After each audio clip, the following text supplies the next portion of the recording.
Në mjediset e bibliotekës së qytetit Marin Barleti u zhvillua një aktivitet me muzikantin dhe profesorin Arben Basha, pedagog i kontrabasit në Akademinë e Arteve në Tiranë.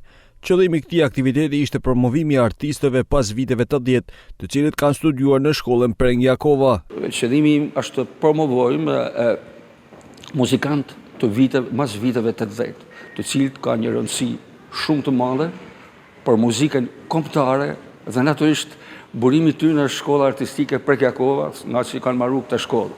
Pra promovimi i tyre, identifikimi i tyre, studimi i tyre, një biografi, një CV, një punë, për të promovuar ka muzikantë të shkëlqyeshëm të viteve 80. Të tilla aktivitete, të cilët evidentojnë kontributin e artistëve shkodran që sot nuk jetojnë në Shkodër, shërbejnë edhe për të rinjt, thot drejtori i shkollës artistike Prengjakova, Anton Kaftalli.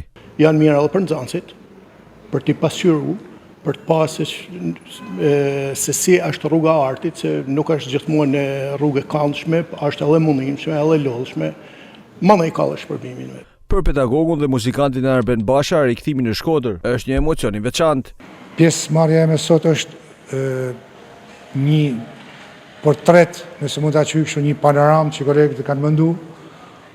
Për mua sigurisht është mbase një element shumë i madh, edhe unë mbase nuk duhet jem modest, por sinqerisht e ndjej pak peshën e madhe të kësaj, të cilën aty më poshtë do ta përshkruaj unë bashkë me kolegët, por besoj që me pak fjalë unë kam bë atë që kam dashur, unë kam bë atë që kam pas mundësi, unë kam bë pra detyrën time që të quhet, e detyrën qytetare, detyrën profesionale, detyrën artistike.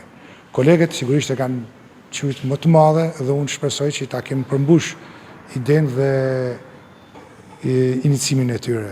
Gjatë këtij aktiviteti u luajtën edhe pjesë muzikore me pjesëmarrje në Anton Kaftalli në violin, Arben Basha kontrabas, Çamil Gjurezi në tromb dhe Luk Mlluxha kanto.